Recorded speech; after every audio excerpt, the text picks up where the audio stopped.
Bapatla engineering కళాశాలలో diploma మొదటి సంవత్సరం చదువుతున్న పూనిగల నవదీప్ కుమార్ అనే దళిత యువకుడిని ఆ కళాశాల డ్రాయింగ్ మాస్టర్ గా పనిచేస్తున్న బాలాజీ అనే వ్యక్తి విద్యార్థిపై వ్యక్తిగతమైనటువంటి కక్షను పెంచుకుని తరచూ మానసికంగా వేధిస్తున్నాడు. అంతేకాకుండా నిన్న బుధవారం ఉదయం 10 గంటలకు నవదీప్ కుమార్ రూమ్ లోకి పిలిచిన ఇంకొక ఇద్దరు లెక్చరర్ సమక్షంలో 2 గంటలకు పైగా నిర్బంధించి విచక్షణ రహితంగా కర్రతో దాడి చేసుకొట్టాడు. మీ ఎస్సీలకు చదువు ఎందుకురా, మా కాలేజీ పరువు తీయడానికే మీరు కాలేజీకి వస్తున్నారు, మీ కులం వాళ్ళకి చదువు అబ్బదని దూషిస్తూ కర్రతో కొడుతూ ఉన్న సమయంలో ఆ కర్ర విరిగిపోయింది. ఆ విరిగిన కర్రతో పొట్టలో పొడవుబోగా చెయ్యి అడ్డం పెట్టగా త్రుటిలో ప్రాణాపాయం తప్పింది. ఆ విద్యార్థిని ప్రాథమిక చికిత్స కోసం బాపట్ల ఏరియా వైద్యశాలకు తరలించారు. బాపట్ల రూరల్ పోలీస్ స్టేషన్ నందు కేసు నమోదు చేసుకుని పోలీసు వారు విచారిస్తున్నారు. 2 గంటలకు పైగా ప్రాణభయంతో భయప్రాంతులకు గురైన విద్యార్థిని మాల మహానాడు రాష్ట్ర అధికార ప్రతినిధి శీలం రోజన్ బాబు మరియు మాల మహానాడు బాపట్ల జిల్లా in charge Manchala Anand all India Ambedkar army national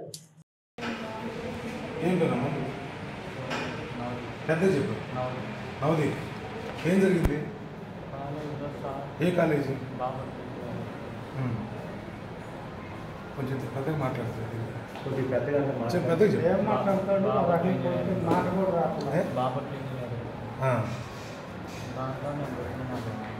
diploma చెప్పు, వివరంగా చెప్పు ఏం జరిగింది?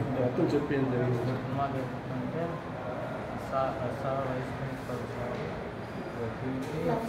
ఏం పేరు వైస్ ప్రిన్సిపల్ పేరు? వీరయ్య సార్.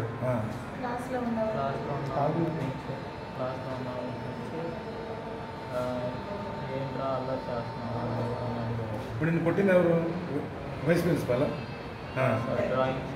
Drawing sir. దెబ్బలు చూపించు. అట్రా అట్రా.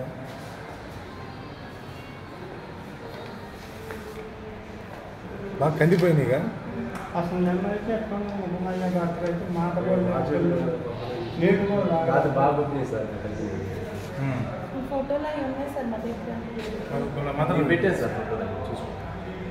చెప్పను. నిన్న ఎన్ని గంటలకు వచ్చాడు అబ్బాయికి?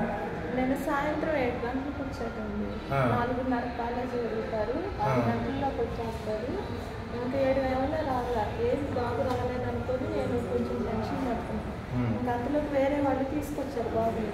ఏమని అడిగితే వాళ్ళు బాగా కొట్టారు అన్నారు. ఎందుకు కొట్టారు, దేనికి కొట్టారు అని అడిగితే నీ వల్ల తప్పు ఉండాలని నేను అడిగాను. నా వల్ల తప్పు లేదన్నా.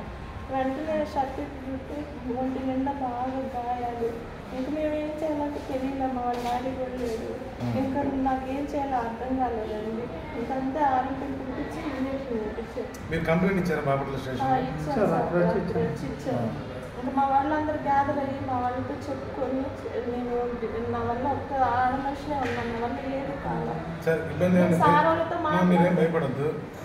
దానికి సంబంధించి ఎవరైతే అబ్బాయిని కొట్టారో వాళ్ళకి కఠినంగా శిక్షించేదాకా మేము మీ తోడుగా ఉంటాం. సార్ వాళ్ళతో మాట్లాడానండి నేను. ఇన్ఛార్జ్ సార్కి వాళ్ళకి చేసి మా బాబుని ఎట్లా చేశారంటే మీరు ఒక్కసారికి అని వేరే మనిషిని పంపించి నా దగ్గరికి ఆ మనిషిని ఇచ్చాక నువ్వు ఒక్కదాని వేరే కాలేజీలో మాట్లాడుకున్నాము, ఇంకెవరు వద్దు, నువ్వు ఒక్కదానే కాలేజీ రమ్మంటున్నారు.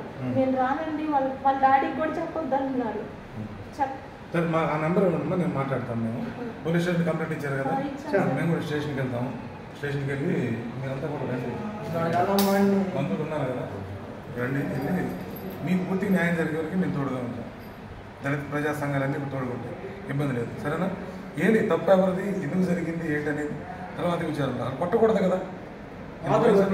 డిప్లొమా ఉన్నంత గాయాలు, డిప్లొమా చదివే పిల్లల్ని, చిన్నపిల్లల్ని వాళ్ళు గుడ్డును బాధినట్టుగా ఆ రకంగా బాధపడేది. సరే, ఓకే, రైట్.